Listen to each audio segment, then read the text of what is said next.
সময়। কথায় আছে আমাদের জীবনের প্রত্যেক মুহূর্ত স্বর্ণর মতো হয়। এবার হয় আমরা একে নিজেদের কাছে রাখতে পারি বা একে আমরা চলে যেতে দিতে পারি, কারণ এই ছোট ছোট মুহূর্তই আছে যা আমাদের জীবনকে গড়ে তোলে। এখন এই জীবন কেমন হবে তা আমাদের উপর নির্ভর করে। যদি আপনি একটা মুহূর্তের যত্ন না নেন, যদি আপনি এক মুহূর্ত ভালো না বাসেন, যদি আপনি এক মুহূর্ত স্নেহের আনন্দ না উপভোগ করতে পারেন, তাহলে দেখতে দেখতেই আপনার সমস্ত সময় নষ্ট হয়ে যাবে, আপনি জানতেও পারবেন না। অর্থাৎ এই সময় স্বর্ণ হতে পারে না। তবে আমরা একে স্বর্ণ বানিয়ে নিতে পারি আমাদের চেষ্টার মাধ্যমে। এই সময় শুধু একটি লাঙল যা মাটির সাথে লড়াই করতে পারে, আর কিছু নয়। একটা অত্যন্ত গুরুত্বপূর্ণ কথা মনে রাখবেন, আপনার কাছে শুধু সময় আছে। এবার আপনি এটা দিয়ে স্বর্ণ বানাবেন না ঘুমিয়ে স্বপ্ন দেখে একে নষ্ট করবেন, সিদ্ধান্ত আপনারই। রাধা রাধা। অনেক সময় মানুষ এই কথায় দুঃখ পান যে কেন বারবার তার ক্ষমতার ওপরে সন্দেহ প্রকাশ করা হয়, কেন বারবার তাকে পরীক্ষা দিতে হয়, কেন জিজ্ঞেস করে এটাই কি আমার ভাগ্য যে একাধিকবার আমার ক্ষমতা আমাকে প্রমাণ করতে হবে? মানুষ মনে করে এ হলো দুর্ভাগ্য। আমি মনে করি এ হলো সৌভাগ্য। কিভাবে? সন্দেহ কার ওপরে করা হয়? সোনার বিশুদ্ধতাকে নিয়ে, লোহাকে নিয়ে নয়। বিশুদ্ধতার নিরিখে বারবার তাকে পরীক্ষা করা হয়, তামাকে করা হয় না। রত্নকারের আঘাত হীরেকে সহ্য করতে হয়, কোনো কাকরকে নয়। সেই জন্য নিজের ভাবনাকে ধন্যাত্মক করে তুলুন। জীবনে যত পরীক্ষায় আসুক না কেন, হাসি মুখে তার সম্মুখীন হন, তাতে উতলা হবেন না। আর তারপর দেখবেন আপনার অন্তরের এই রত্ন আপনার জীবনকে উজ্জ্বল করে তুলবে। তাহলে আসুন আমার সাথে ভালোবেসে বলুন, রাধা রাধা। কখনো কোনো বনে আপনি আগুন লাগতে দেখেছেন? এমন ভয়ানক আগুন লাগতে পারে সমস্ত বন জ্বালিয়ে দিতে পারে। সেখানে যে বনস্পতি পাওয়া যায়, সেখান থেকে যে ঔষধি পাওয়া যায়, সব কিছু নষ্ট হয়ে যায়। যে পশু পাখি পাওয়া যায় বেশিরভাগই নিজের প্রাণ হারিয়ে ফেলে, আর যারা বাকি থাকেন তারা নির্বাসিত হন। কিন্তু কখনো ভেবে দেখেছেন এই বনে আগুন লাগে কি করে? ছোট ছোট শুকনো পাতার কারণে, শুকনো ডালের কারণে, সেইগুলো যেগুলো কখনো গাছের অংশ ছিল। সবসময় মনে রাখবেন, গাছ আমরা কুড়ুল দিয়ে কেটে থাকি, কিন্তু গাছ কখনো কুড়ুলের ডগা দিয়ে কাটা যায় না। বরং এই যে হাতলটা আছে, তাতে যে শক্তি লুকিয়ে রয়েছে, এই শক্তির দ্বারা গাছ কাটা হয়। এবার বলুন, এই যে হাতল, এ কি দিয়ে তৈরি হয়? স্বয়ং গাছের দ্বারাই। এর থেকে আপনি কি শিক্ষা পেলেন? যদি কেউ আপনজন হন, যে আপনার কোনো দরকারে লাগছেন, সেই কারণে তাকে নিজের থেকে দূরে করবেন না। যদি তার সাহায্যের প্রয়োজন হয় তাহলে তাকে সাহায্য করুন, যদি তার সঙ্গের প্রয়োজন হয় তাহলে তাকে সঙ্গ দিন। নিঃস্বার্থভাবে আপনজনদের বিকাশের পথে নিয়ে যান। নিজের স্বার্থ অনুসারে আপনজনদের নিজের জীবনে রাখবেন না। আসুন আর আমার সাথে ভালোবেসে বলুন, রাধা রাধা। প্রকাশ কার মধ্যে থাকে? সূর্য। শীতলতা কার মধ্যে থাকে? চন্দ্রমার মধ্যে। এবার যদি সূর্যের মধ্যে প্রকাশ না থাকে কি হবে? অন্ধকার। যদি চন্দ্রমার মধ্যে শীতলতা না থাকে তাহলে কি হবে? মহা অন্ধকার। সব কিছু অন্তরে আছে, শুভ ভাব আর সত্যতা প্রত্যেকটা মানুষের অন্তরের মধ্যে থাকবেই থাকবে। যদি এটা না থাকে তাহলে জেনে রাখুন কিছুই নেই। যেমন একটা প্রদীপ যা জ্বলছে, যা প্রকাশ দিচ্ছে, অন্ধকারে আমাদের পথ প্রদর্শন করছে। কেন জ্বলে? কারণ ওর মধ্যে একটা সলতে আছে যা জ্বলছে। সলতে কেন জ্বলে?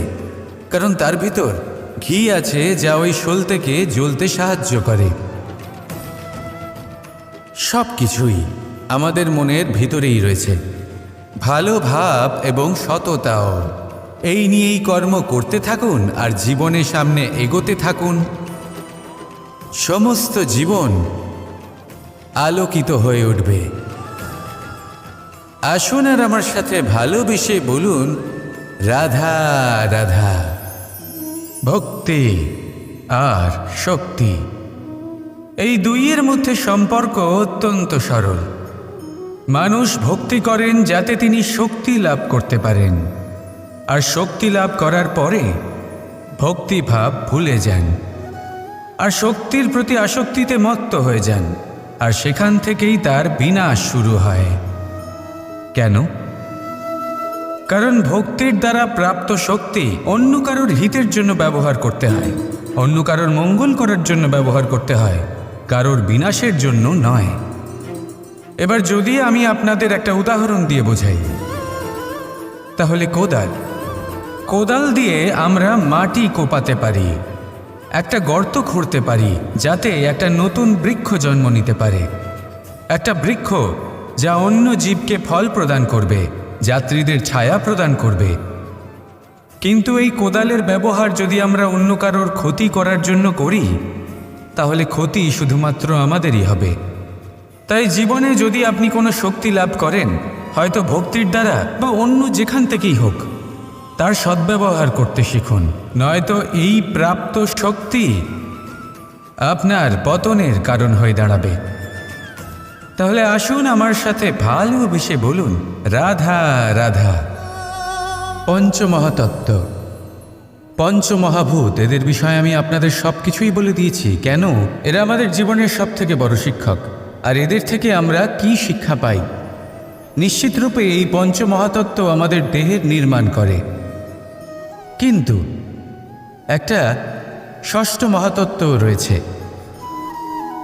এমন এক তত্ত্ব যার না কোনো ভার আছে না কোনো পরিমাণ আছে, কিন্তু তা হলো অত্যন্ত গুরুত্বপূর্ণ, ভাবনা।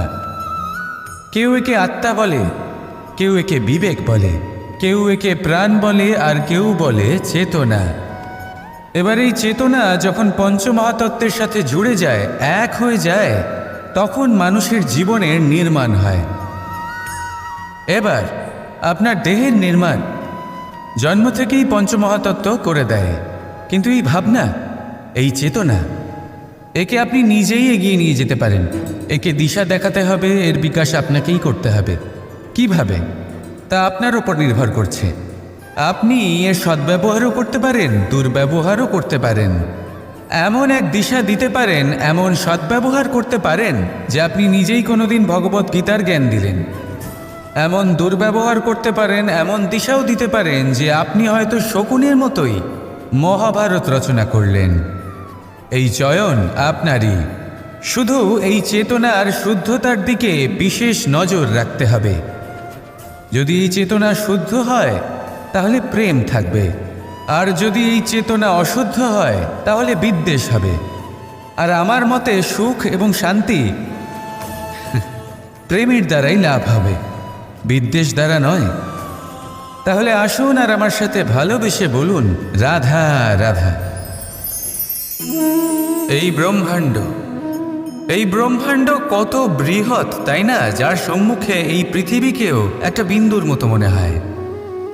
আর এই পৃথিবীতে আমরা কে হই? আমাদের আকার কীরকম? আমাদের অস্তিত্বই বা কী? যখন আমরা এভাবে ভাবি তখন মনে হয় আমরা কিছুই নই। তা আমরা যখন কিছুই নই, তাহলে আমরা এত চিন্তা করি কেন? কি ভেবে ভয় পাই? কাকেই বা এত ভয় পাই? কে আমাদের মারতে পারে আর কেই বা আমাদের জন্ম দেবে? আত্মার আসলে না কখনো জন্ম হয় আর না কখনো মৃত্যু। আত্মা শুধুই শরীর বদল করে। আপনি, আমি, আমরা সকলে এই শরীর নয়, আমরা হলাম আত্মা, যা হলো পরম আত্মার পরম অঙ্গ। সেই জন্য মনে রাখবেন, বাইরের কোথাও দেখবেন না, নিজের অন্তরের গভীরে গিয়ে দেখুন, আত্মাকে উপলব্ধি করতে শিখুন। ক্লেশ, ভয়, চিন্তা, এই সব কিছুর থেকে নিজেকে দূরে রাখুন, তাহলেই উপলব্ধি করতে পারবেন পরমাত্মা কে। তাহলে আসুন আমার সাথে ভালোবেসে বলুন, রাধা রাধা। কখনো ঘোড়া আর তার ঘোড়সওয়ারিকে দেখেছেন? ঘোড়ার ডান এবং বাম দিকে যেন একটা পর্দা লাগানো থাকে। তার কারণ কি? যাতে ঘোড়া অন্য কোনো দিকে দেখতে না পায়, শুধুমাত্র সামনে দেখে আর সেই দিকেই এগোতে থাকে। বলতে গেলে এটা খুব সাধারণ ব্যাপার, কিন্তু এর পেছনে খুব বড় এক বিজ্ঞান লুকিয়ে রয়েছে। আপনি যদি জীবনে নিজের লক্ষ্যে পৌঁছতে চান, তাহলে আপনাকে এদিক ওদিক তাকানো বন্ধ করতে হবে, শুধু সামনে নিজের লক্ষ্যের দিকে তাকিয়ে থাকতে হবে। তখনই জীবনে সাফল্য লাভ করবেন। ঘোড়া তো শুধুমাত্র এক পশু, তার উপরে লাগাম পরাতে হয়, চোখের ডান এবং বাম দিকে পর্দা পরিয়ে দেওয়া হয়। আপনি হলেন মানুষ, আপনাকে লাগাম কে পরাবে? কেউ না, এটা আপনাকে নিজেকেই করতে হবে। মনের গভীরে প্রবেশ করুন আর আবেগগুলিকে লাগাম পরান, তাদের নিয়ন্ত্রণ করতে শিখুন। আর নিজের দৃষ্টি সামনে, শুধু নিজের লক্ষ্যের দিকে। মনে রাখবেন, যদি আপনার দৃষ্টি শুধুমাত্র নিজের লক্ষ্যে থাকে, তাহলে লক্ষ্যভেদ অবশ্যই করবে। যদি একাগ্রতা এদিক ওদিক চলে যায়, তাহলে লক্ষ্য হারিয়ে যাবে। রাধা রাধা। দাদা আমাকে সব সময় জিজ্ঞাসা করেন যে, কানাই, তোমার এই মুখের হাসি, তোমার মুখে সব সময় কেন থাকে, কিভাবে থাকে? সামনে শত্রুপক্ষকে দেখেও ধৈর্য হারাও না, কেউ তোমার নিন্দে করলেও তার সাথে ঝগড়া করো না, কেউ তোমার বিষয়ে খারাপ ভাবলেও তাকে ঘৃণা করো না। কিভাবে আর কেন করো? আপনার মনেও নিশ্চয়ই এই প্রশ্ন আসে। এবারে বলি এর উত্তর অত্যন্ত সরল। কখনো দেখেছেন গরু আর তার বাচ্চাকে? কিভাবে সে তার মায়ের দুগ্ধ পান করে? সুখে থাকে, কারণ ও জানে যে ওর মা এই দুগ্ধরূপী অমৃত ওকে খাওয়াতেই থাকবে। ও জানে যে এই সময় শুধু ওর জন্য, যাতে ও নিজের মায়ের এই দুগ্ধরূপী প্রসাদ গ্রহণ করতে পারে, আর সেই জন্য ও সুখে থাকে। সেইভাবেই এই জীবন হলো ভালোবাসা। এতই ছোট হলো এই জীবন যে ভালোবাসার জন্য কম পড়ে যায়। ঘৃণা করে কেন সময় নষ্ট করব? আমি এটাই করি, আপনিও এটাই করুন।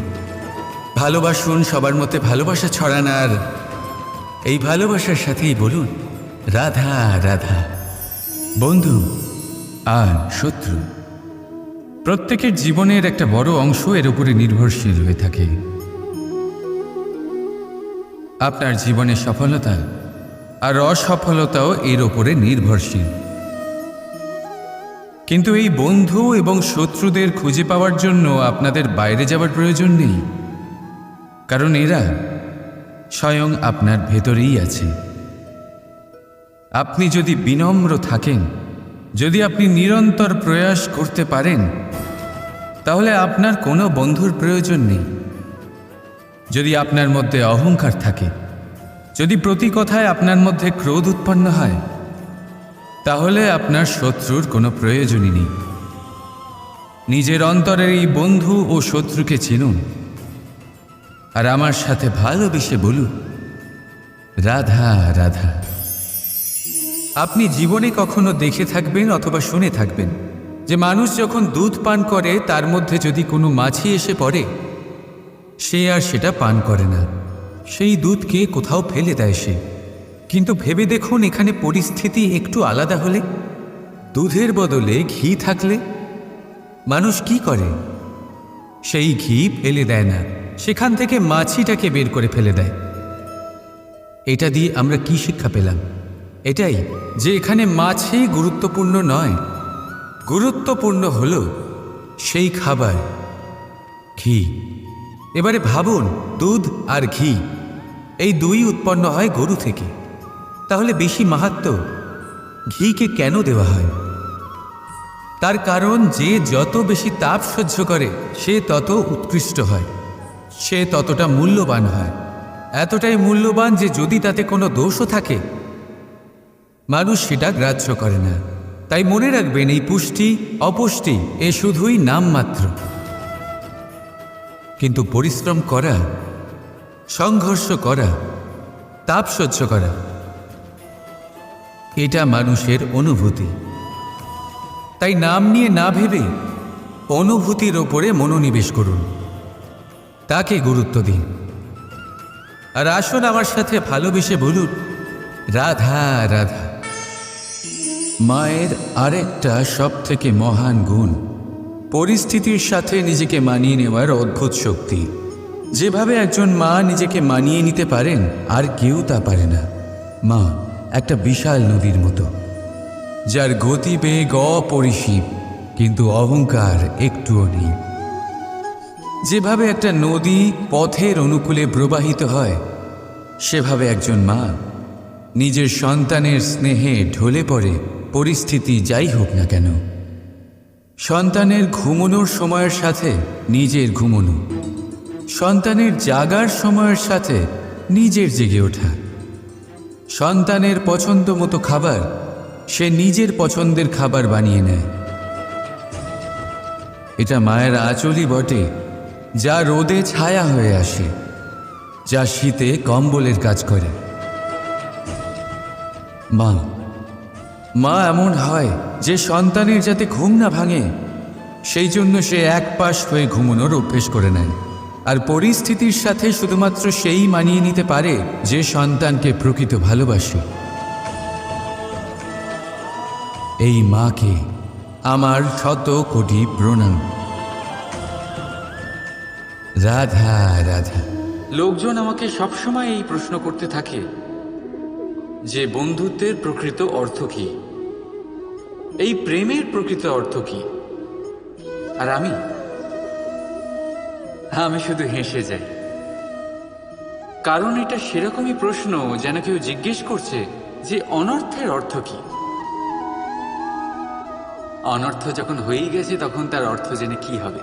ঠিক সেইভাবেই সেই বন্ধুত্বের অর্থ কি, যাতে আপনার কোনো মতলব আছে। আর সেই প্রেমের অর্থ কি, যাতে আপনার কোনো স্বার্থ আছে। এই দুই ভাব এমনই যাতে আপনার কিছু চাওয়া উচিত নয়, শুধুই দেওয়া উচিত।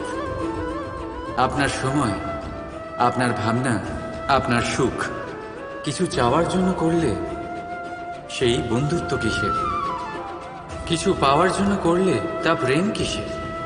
এমনিতেও দেখতে গেলে যারা প্রেম করে তাদের কিছু পাওয়ার প্রয়োজন পড়ে না।